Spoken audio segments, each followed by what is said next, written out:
Good morning and welcome back to my channel Bhabghure. আমি মনিকা আর হচ্ছে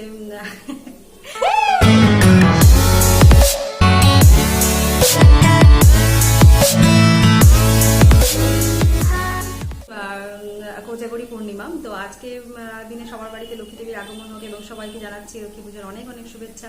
তো আজকে বাড়িতে স্পেশাল রেসিপি বলতে আমার চিকেন বিরিয়ানি হচ্ছে। আর তোমরা হয়তো ভাববে যে লক্ষ্মী পুজোর দিন আবার আমিষ খাচ্ছে, কিন্তু আমাদের বাড়িতে নিরামিষ আমিষ বলে সেরকম কোনো ব্যাপার নেই। এবং যেহেতু আজকে রবিবার, তো সেই কারণে রবিবারে একটা স্পেশাল মেনু রাখতেই হয়, তা না হলে সপ্তাহের অন্যান্য দিন তো এগুলো ঠিক করা যায় না। তো চলো তোমাদের সাথে শেয়ার করি আজকে আমার চিকেন বিরিয়ানি, সহজ সিম্পল এবং একদম মানে ঘরোয়া খুব অল্প জিনিসে রেসিপিটা। ভালো লাগলে দেখে নিও। কড়াইতে রোস্ট করে এটা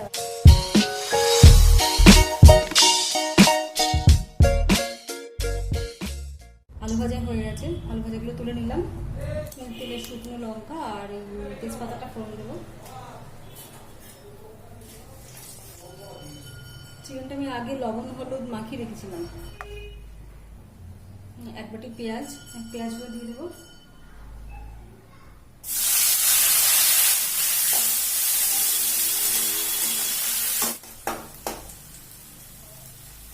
পেঁয়াজটা ভাজা হয়ে গেছে, রসুন বাটাটা দিয়ে দিই। এটা হচ্ছে কোথায় গেল, এটা হচ্ছে রসুন বাটা।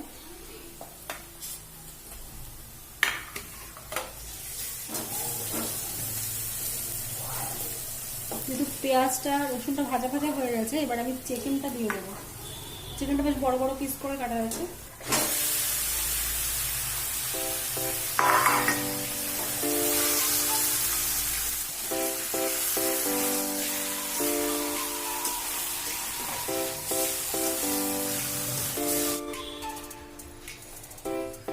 লঙ্কাগুলো দিয়ে দেবো।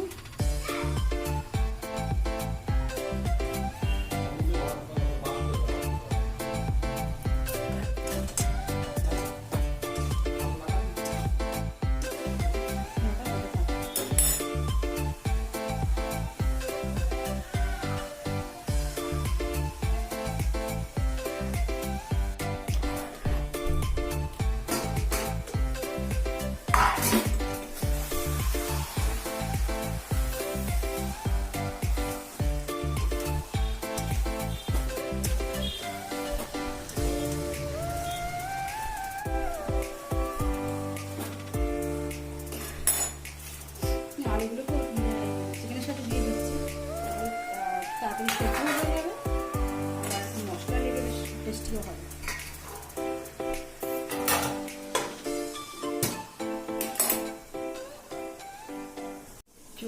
ছোটবেলায় আমাদের লক্ষ্মী পুজোটা ছিল পুরো অন্যরকম, মানে যেখানে আমি বড় হয়েছি সেখানে দুর্গা পুজোটা মেন পুজো ছিল না, এবং দুর্গা পুজোটা জাস্ট পুজো করতে হয় তাই সেরকম একটা করা হতো। কিন্তু লক্ষ্মী পুজোটা মানে ক্লাবের থেকে অ্যারেঞ্জ করে, প্রত্যেক ক্লাব প্রচুর মানে একটুখানি জায়গার মধ্যে অনেকগুলো ক্লাব অ্যারেঞ্জ করে ওরা পুজোটা করতো। এবং মেলা রীতিমতো একটা বেশ বড়সড় একটা মেলার আয়োজন থাকতো। বেশ এক সপ্তাহ ধরে মেলাটা চলতো, ঠাকুর প্রদর্শনী চলতো, মানে একটা ঠিক দুর্গা পুজোটা যেমন হয় মানে বড়সড় করে আয়োজন করে, ঠিক সেই রকম টাইপের লক্ষ্মী পুজোটা আমাদের ওখানে হয়। বিরিয়ানির জন্য যে মশলাটা রেডি করেছি সেটা হচ্ছে এটা আমি দিয়েছি ধনে, জিরে, গোটা গরম মশলা, তার মধ্যে যেমন দারচিনি, এলাচ, লবঙ্গ এবং একটা জায়ফল গোটা, সব হালকা শুকনো কড়াইতে রোস্ট করে এটা বেটে নিয়েছি। আর এখানে দেখতে পাচ্ছ এটা হচ্ছে গোটা গরম মশলা আছে, শুকনো লঙ্কা, তেজপাতা। এটা আমি যখন ভাতটা বসাবো তখন তার মধ্যে দিয়ে দেবো। আর ঘি তো বুঝতেই পারছো, এটা আমার সেই বাড়িতে বানানো সেই ঘি, ক্রিম দিয়ে। তো এই ঘির জন্য টেস্টটা যথেষ্ট দারুণ চলে আসে। চিকেনটা যতক্ষণ হচ্ছে ততক্ষণ আমি ভাতটা বসিয়ে দেবো। ভাতটা সেদ্ধ হয়ে যাবে, তার মধ্যে চিকেনটাও হয়ে যাবে। আর ভাতটা যেহেতু তোমার চালটা ভিজিয়ে রেখেছিলাম, তো তাড়াতাড়ি হয়ে যাবে।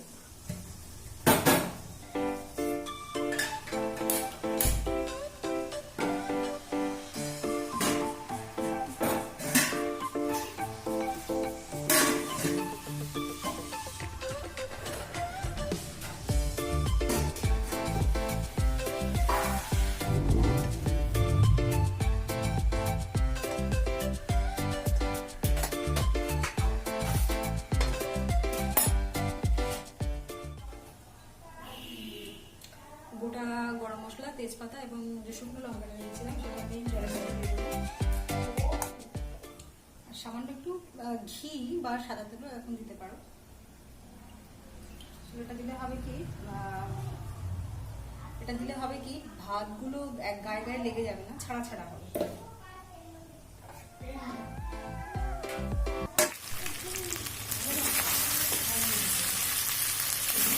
চিকেনগুলো জল দিই, পুরো জল ছাড়াই তৈরি হবে।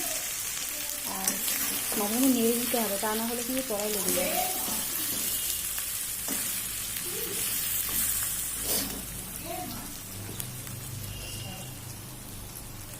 এর মধ্যে ভাজা মশলাটা রেডি করে রেখেছিলাম, কিছুটা দিয়ে দেবো।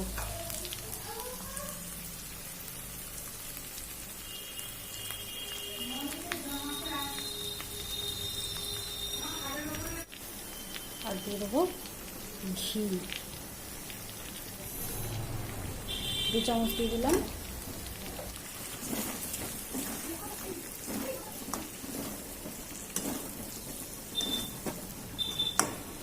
একটু মিশিয়ে নিয়ে ঢেকে দেবো।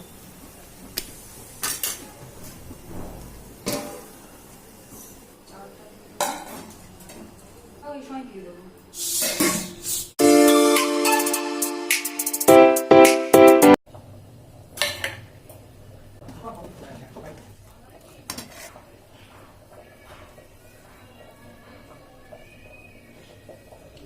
চালটা কিন্তু একটু শক্ত শক্ত নামাতে হবে, মানে বেশি নরম হয়ে গেলে কিন্তু একদম ঘুটে যাবে। ভাত এবং চিকেনটাকে লেয়ার বাই লেয়ার সাজাবো, তারপরে ওটাকে মশলা সব কিছু দিয়ে যা যা আছে সব দিয়ে লেয়ার বাই লেয়ার সাজিয়ে তারপরে ওটাকে দমে দেবো, তাহলেই ব্যাস টোটাল কমপ্লিট হয়ে যাবে। তাহলে চলো ওটা সাজিয়ে নিই। আমি এই হাঁড়িতেই সাজিয়ে নেব। হাঁড়িটা এখনো গরম আছে, তো প্রথমে একটু তলায় ঘি দিয়ে দিলাম।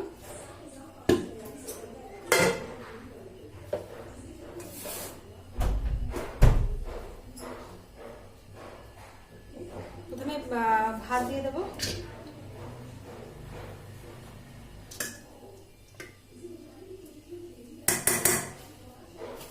তারপরে একটু ওই ভাজা মশলাটা দিয়ে দেবো।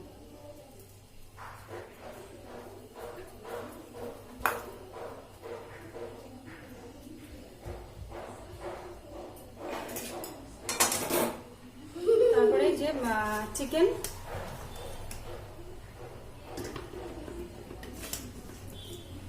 দুটো করে চিকেন দিয়ে দিলাম, আলু দিয়ে দিলাম,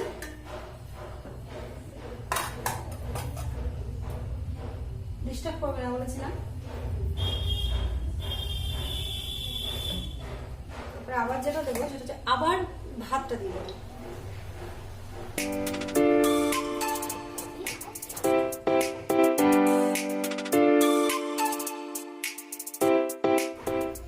এই সময় কিছুটা গোলাপ জল দিয়ে দিচ্ছি।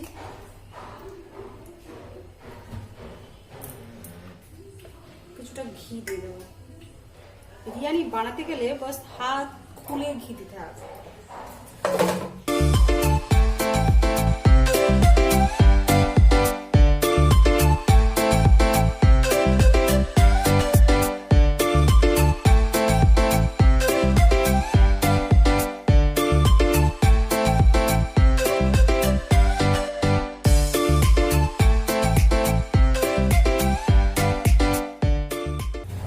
এবার আবার একটু উপর থেকে মশলা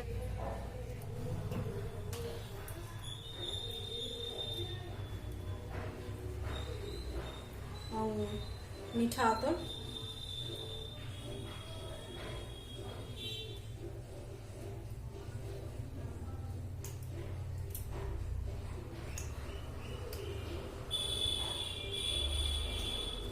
খুলতে গেলে না বড্ড টাইট, কিন্তু কি করে যে স্মেলটা তবুও বেরোতে থাকে জানি না, এত টাইট কিন্তু স্মেল সবসময় বেরোবে।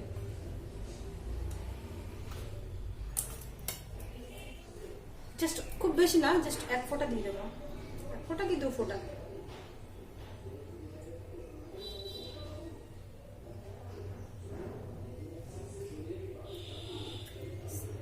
দু ফোঁটাই ছিল।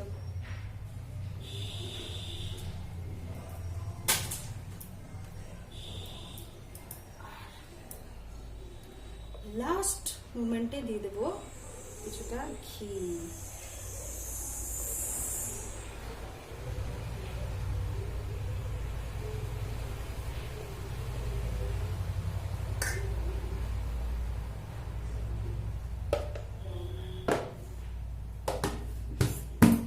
তাহলে আমার সবকিছু দেওয়া কমপ্লিট।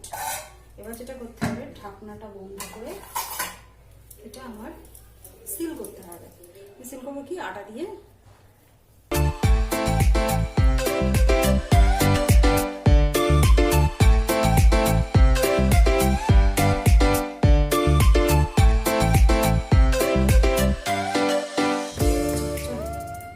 সিল করা রেডি।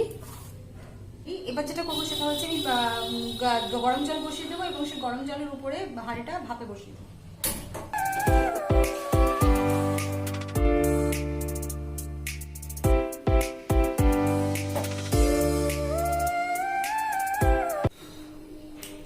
তো চলো, গরম জলে ভাপে ওটা বসিয়ে দিয়েছি, ততক্ষণ হতে থাক।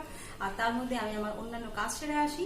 আর নেক্সট টাইম তাহলে এটা 8 ঘন্টা মতো হবে এবং তারপরে খুললে এটা তো একটা মানে অদ্ভুত একটা স্বর্গীয় ব্যাপার। তো চলো, তাহলে নেক্সট টাইম দেখা হচ্ছে যখন এটা খুলবো।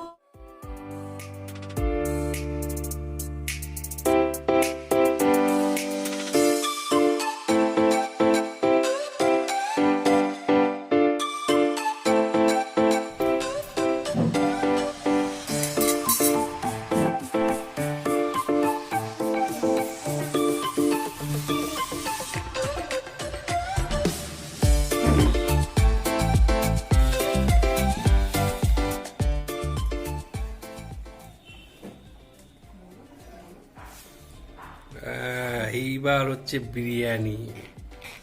শাবাশ, কি ফ্লেভার, কি খুশবু। লেগ পিস, শাবাশ, লেগ পিস। বিরিয়ানি আর লেগ পিস একটা মিল আছে। বাহ বাহ বাহ, চালটা দেখি।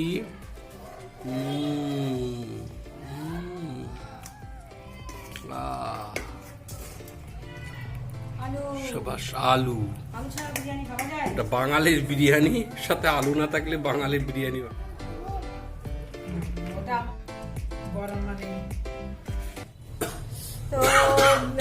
তো বিরিয়ানি তো রেডি দেখতেই পেলে। আর সবাই অলরেডি মানে সার্ভ করার সঙ্গে সঙ্গে সবাই শুরু করে দিয়েছে। এই যে সব একদম আস্তে আস্তে আস্তে আস্তে। পিকু কেমন হয়েছে বলো?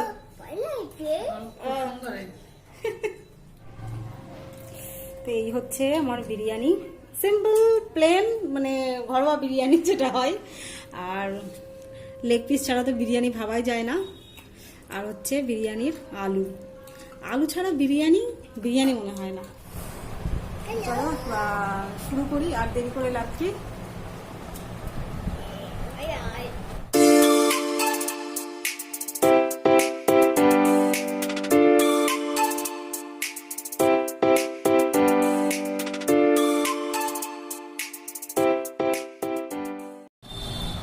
আবার বলছি, নিজের ঢাক নিজের পিটিয়ে, মানে বিরিয়ানিটা বেশ টেস্টি ছিল এবং সিম্পল হিসেবে যথেষ্ট ভালো ছিল।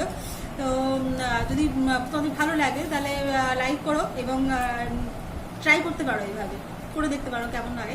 মোটামুটি সবাই পারে কম বেশি। এখন বিরিয়ানিটা এমন একটা কমন ব্যাপার হয়ে দাঁড়িয়েছে, সবাই খেতেও যেমন ভালোবাসে তেমন অনেকে রান্নাও ঠিকঠাক খুব ভালো করতে পারে। তো আরও বেটার অনেকে করতে পারে। তো ঠিক আছে, তো আমারটা যদি ভালো লাগে এবং শুধু রেসিপি বলো না, যদি ভিডিওটা ভালো লাগে তাহলে অবশ্যই লাইক করো এবং যদি কোনো কিছু বলার থাকে তাহলে অবশ্যই কমেন্ট করো।